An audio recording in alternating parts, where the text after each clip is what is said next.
Hi everyone, Dr. Suneel Dhand, internal medicine physician. Welcome to another video.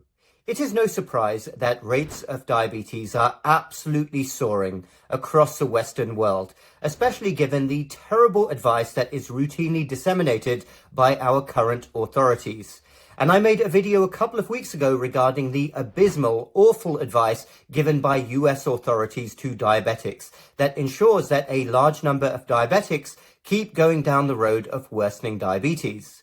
Let's now move on to the United Kingdom, a country that is close to my heart. I was born there, brought up there, went to medical school in the UK. I don't live there anymore, but still have a lot of very close relatives and friends in the UK. So I am very interested in the advice that is being given to diabetics in the United Kingdom. And for those of you not in the UK, the United Kingdom does have socialised healthcare. There is a nationalised healthcare service, the NHS, National Healthcare Service, and that is usually seen as the authority for disseminating advice. So I was curious to know what advice is given by the NHS to diabetics in the UK, where diabetes is also soaring. Not as bad as the United States, but it's fast approaching. Take a look at this. So this is a website, diabetes.co.uk, NHS Diet Advice for Diabetes. And this basically summarizes the diabetic advice given to patients in the United Kingdom. And I did actually go online and I saw that the NHS disseminates basically standard advice to different regions. Take a look at this here. This is from the NHS in West Suffolk, and it's giving some basic dietary advice for people.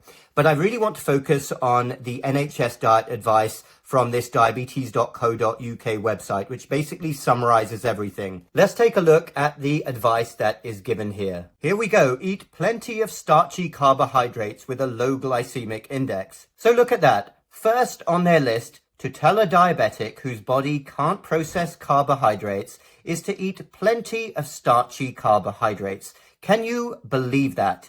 Regardless of the glycemic index, why on earth would that be your first piece of advice? Number 2, increase the amount of fiber in your diet. Fair enough. Most people don't take in enough fiber. I think this is reasonable advice, although most people associate fiber with carbohydrates, so they will pummel themselves with carbohydrates to get more fiber, without distinguishing between which carbohydrates they should be taking in. For instance, as opposed to bread, which is high in fiber, go for the vegetables, which have a much lower carbohydrate load and also glycemic index. So they should really specify where people should be getting their fiber from who have type 2 diabetes and pre-diabetes. Number 3, eat plenty of fruits and vegetables, at least 5 portions a day. Wow, there you go, telling a type 2 diabetic or a pre-diabetic to eat plenty of fruits. Fruits, of course, they do have certain benefits. They're high in other nutrients, vitamins, antioxidants, but they're also well known for being high in sugar, especially certain fruits with a higher glycemic index. So you definitely want to be more specific there. Regardless of all the good nutrients in fruit, they are still high in sugar, glucose, fructose. They are not going to be good for diabetics in plentiful quantities. Vegetables are better in this regard. Number 4, cut down on fat and saturated fat in particular. Wow, it's like we're in complete la-la land here. I will never understand this constant ongoing obsession with cutting down on fat and saturated fat intake. Remember, in a type 2 diabetic or pre-diabetic, insulin levels are too high, usually from years of a poor lifestyle. So in order to successfully manage and hopefully reverse type 2 diabetes and pre-diabetes, you want to be focusing on foods that don't spike insulin levels. And fats and even protein spike insulin levels much less than carbohydrates do. Why on earth this would be such an obsession, particularly in a type 2 diabetic, I don't know, because saturated fats, I accept that they are higher in calories, but they have a much lower effect on insulin levels, which one should be most concerned about. Choose foods with unsaturated fat instead, such as vegetable oils, reduced fat spreads, oily fish, and avocados. My goodness me, those first 2 pieces of advice there. go for vegetable oils and reduced fat spreads. Vegetable oils are often significantly processed, and there is more and more evidence emerging that they are pro-inflammatory. Most things which are man-made in a factory and processed will be pro-inflammatory. Why on earth would you be telling anybody, let alone a type 2 diabetic who's probably already inflamed, to be consuming vegetable oils which are highly processed? I do not know.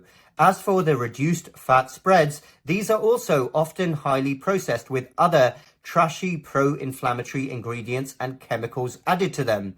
Really bad advice there for a type 2 diabetic. Really bad advice there for anybody who already has metabolic dysfunction. Let's see what's next. Choose low-fat dairy products. There you go again. Low-fat dairy products. Be afraid of saturated fats and fats, which the body actually needs. Remember, the brain is 60% fat, and every cell membrane in your body contains cholesterol. And the list goes on. There are a couple of decent things here, I should be fair. Avoid processed meat there. Eggs and beans are other good sources of protein. And what about some other snack recommendations? Here we go, telling a type 2 diabetic to eat snacks such as fruit and unsalted nuts. Not sure why there's this obsession with salt either, and low-fat yogurts. There you go again. Advice for a type 2 diabetic or pre-diabetic to consume fruits, which are high in glucose, fructose, and will spike insulin levels. What a piece of advice. Let's keep going down the list. Cut down on sugar. That's a decent recommendation.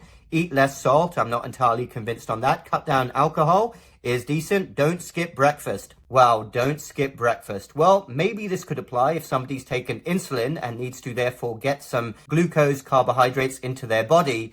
But I will make a video another time regarding the benefits of intermittent fasting and how many people have successfully reversed type 2 diabetes and pre-diabetes by adopting some form of intermittent fasting at different levels, different degrees, depending on the individual. So I'm not sure of that as a broad recommendation there. And then we have last on the list, keep hydrated, which is a reasonable and sensible piece of advice. And I did go online and look at different specific NHS recommendations for different regions. Let's take a look here at the NHS West Suffolk advice and look at this.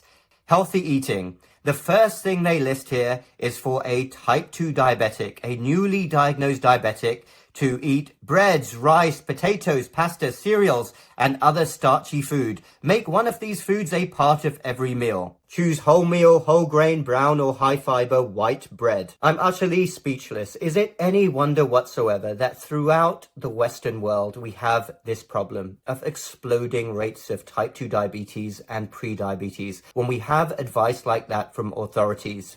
I mean, we may as well just give people whose livers are damaged due to alcohol more alcohol, right? It's the same way of thinking. And I've spoken before about my own underlying belief that there are other players here who benefit enormously financially from more and more people getting type 2 diabetes. And I really hope that everybody out there does their own research. Seek out the right authorities to listen to. If you or anyone you know, anyone in your family has type 2 diabetes or pre-diabetes, because this doesn't need to be an inevitable path towards more and more medications, eventually insulin. There is a better way to do things. I want good health for as many people as possible, but increasingly it's becoming evident that if you and your family want good health, it's actually a problem. It's actually a big problem if you're listening to advice from authorities. You will really never have a chance if your goal is to successfully reverse any chronic disease to cure yourself. Then really the advice out there for many chronic diseases, not just type 2 diabetes, although this is one glaring example, the advice is absolutely terrible. So I wanted to share that video with you to show you that it's not only the United States, but across the Western world that we have terrible dietary advice. Thanks everyone for watching. Feel free to comment down below. Let me know your thoughts. Even if you disagree with me, that's okay. That's what real science is all about. People putting forward their opinions, their hypotheses, and debating. Dr. Suneel Dhand. Check out my Health Academy and my free newsletters, including a newsletter if you are interested in reversing type 2 diabetes or pre-diabetes. Those links are down below. Hit the like button if you like this video and the bell button for more similar videos in the future. It really helps with the algorithm and getting these videos shared as widely as possible. We will speak again very soon.